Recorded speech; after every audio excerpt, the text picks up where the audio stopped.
ಕನ್ನಡ ನಾಡು, ಇದು ಕನ್ನಡಿಗರ ನಾಡಿ ಮಿಡಿತ.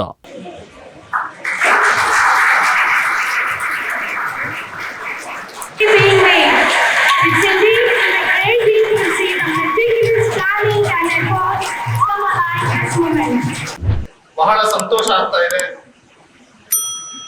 ಯಾಕೆ ಅಂತಂದ್ರೆ ಎಲ್ಲಿ ನೋಡಿದ್ರಲ್ಲಿ ಕಾನೂನಿನ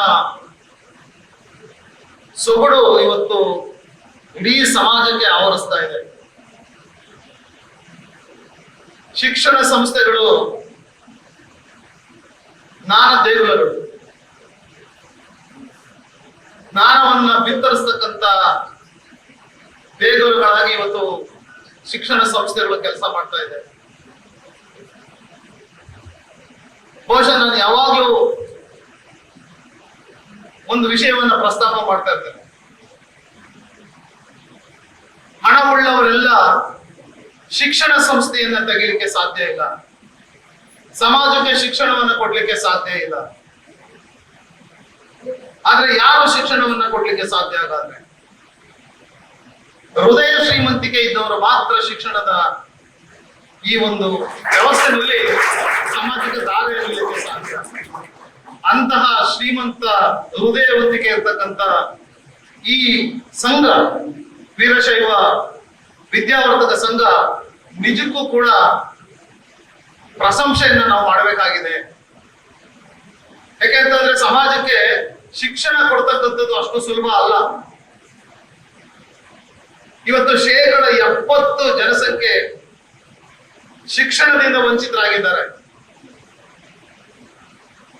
70% ಜನಸಂಖ್ಯೆ ಬಡತನದಿಂದ ಜರುಳ್ತಾ ಇದ್ದಾರೆ, ಅಜ್ಞಾನದಲ್ಲಿದ್ದಾರೆ, ಅಂಧಕಾರದಲ್ಲಿದ್ದಾರೆ.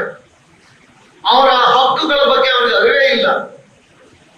ಈ ದೇಶದಲ್ಲಿ ಒಂದು ಸಂವಿಧಾನ ಇದೆ. ಈ ಸಂವಿಧಾನ ಎಲ್ಲರಿಗೂ ಕೂಡ ಒಂದು ರಕ್ಷಣೆಯನ್ನ ಕೊಟ್ಟಿದೆ, ಕೆಲವು ಹಕ್ಕುಗಳನ್ನ ಕೊಟ್ಟಿದೆ, ಕರ್ತವ್ಯಗಳನ್ನ ಕೊಟ್ಟಿದೆ, ಕೆಲವು ಸವಲತ್ತುಗಳನ್ನ ಕೊಟ್ಟಿದೆ. ಆ ಚೌಕಟ್ಟಿನ ಒಳಗೆ ನಮಗೆ ರಕ್ಷಣೆ ಇದೆ ಅಂತಕ್ಕಂಥದ್ದು 70% ಜನಸಂಖ್ಯೆಗೆ ತಿಳಿದಿಲ್ಲ. ಶಿಕ್ಷಣ ಸಂಸ್ಥೆಗಳು ಇಂತಹ ಸಮಾಜಕ್ಕೆ ತಲುಪತಕ್ಕಂಥ ವಿಚಾರಗಳನ್ನ ತಮ್ಮ ಸಂಸ್ಥೆಗಳಲ್ಲಿ ತಿಳಿಸಬೇಕಾಗಿದೆ. ಶಿಕ್ಷಣ ಸಂಸ್ಥೆಗಳ ಪ್ರಾಮುಖ್ಯತೆ ಇವತ್ತು ಬಹಳ ಮುಖ್ಯವಾಗಿದೆ.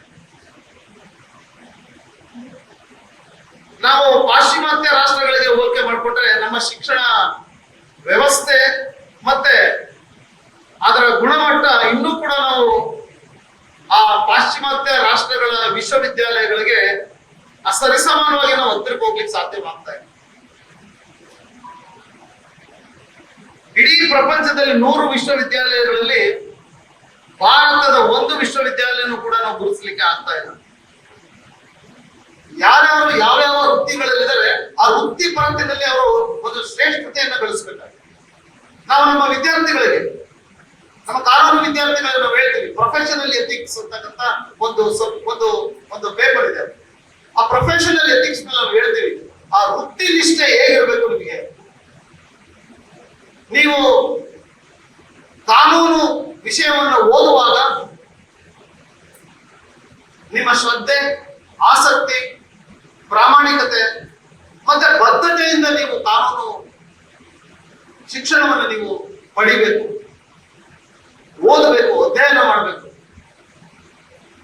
ಯಾವ ವ್ಯಕ್ತಿ ಕಠಿಣ ಶ್ರಮದಿಂದ ತನ್ನ ಕಾನೂನು ಶಿಕ್ಷಣವನ್ನ ಅಧ್ಯಯನ ಮಾಡ್ತಾನೆ ಅವನಿಗೆ ಭವಿಷ್ಯ ಉತ್ಕೃಷ್ಟವಾಗಿರುತ್ತೆ. ಭವಿಷ್ಯವನ್ನ ರೂಪಿಸ್ಕೊಳ್ತಕ್ಕಂಥ ಒಂದು ಅವಕಾಶ ಸಿಗುತ್ತೆ.